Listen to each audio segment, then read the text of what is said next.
नमस्कार, मैं हूँ यशिता मेहरा। आज मैं आपके सामने एक मूवी एक्सप्लेन करने जा रही हूँ जिसका नाम है अगोरा। ये एक पीरियड फिल्म है।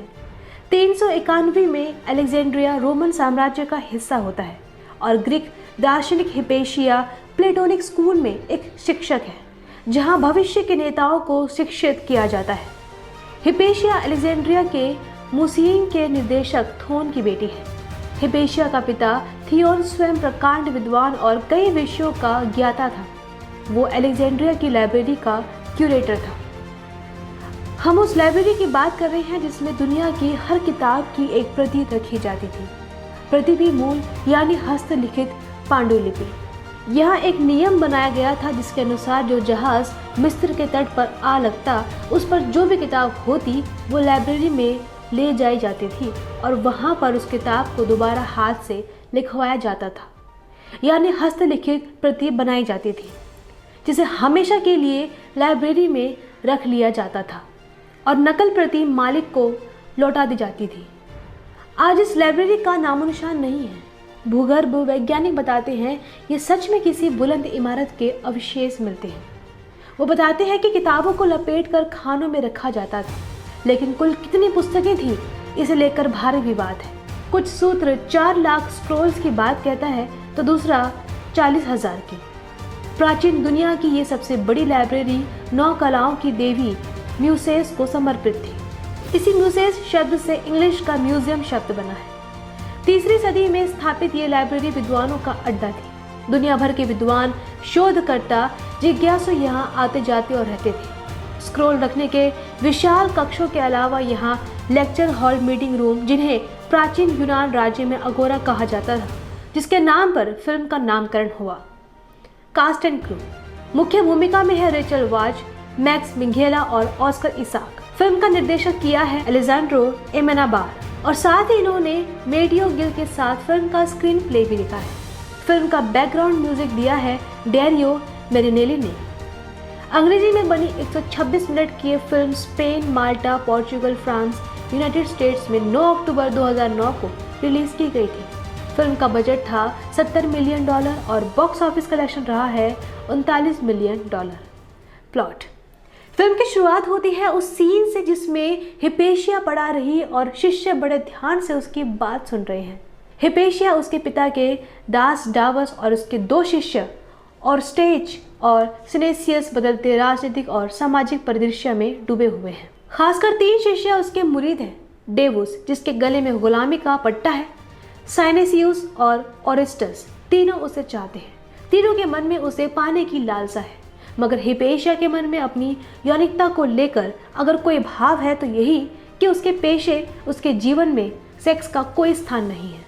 वो ओरेस्टस के प्रस्ताव को बड़े अभद्र तरीके से ठुकरा देती है क्योंकि वो खुद को विज्ञान के लिए समर्पित करना पसंद करती है। डावस हिपेशिया को उसकी कक्षाओं में सहायता करता है और विज्ञान में रुचि रखता है।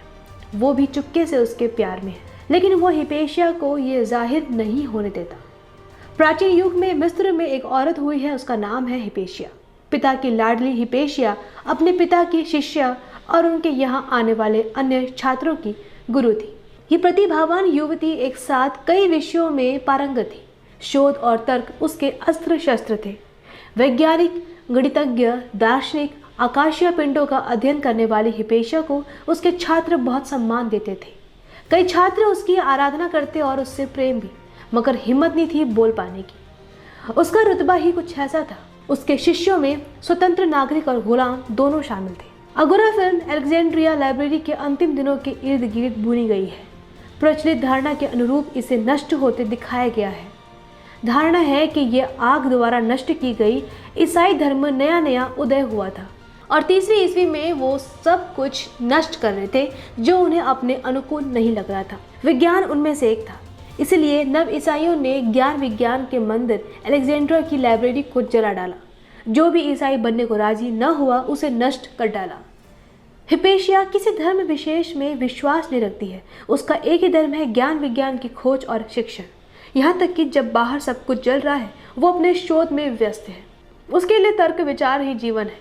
बाहर सब एक दूसरे के दुश्मन बने हुए हैं, मार काट मची हुई है और हिपेशिया नक्षत्र और ग्रहों की गति और सूर्य पृथ्वी की गति के अध्ययन में रत है ऑरेस्टस सोचता है कि वो ईसाइयों को मार भगाएगा। टिड्डी दल की तरह चले आ रहे हैं।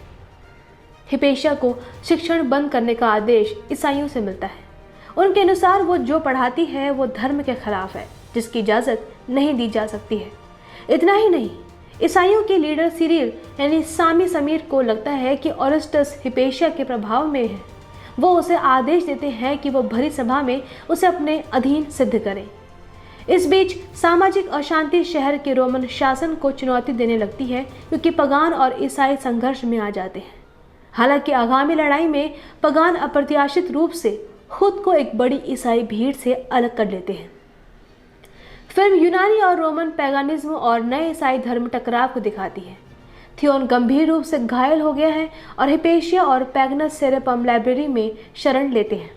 पुस्तकालय का ईसाई घेराबंदी उस वक्त समाप्त हो जाता है जब रोमन सम्राट थियोडोसियस के एक दूत ने घोषणा की कि पैगानों को क्षमा कर दिया गया है, लेकिन ईसाइयों को पुस्तकालय पर कब्जा करने की अनुमति दी जाएगी। ईसाइयों के पुस्तकालय से आगे निकलने और उसकी सामग्री को नष्ट करने से पहले सबसे महत्वपूर्ण स्क्रॉल को बचाने की कोशिश करते हुए हिपेशिया और पगान भाग जाते हैं।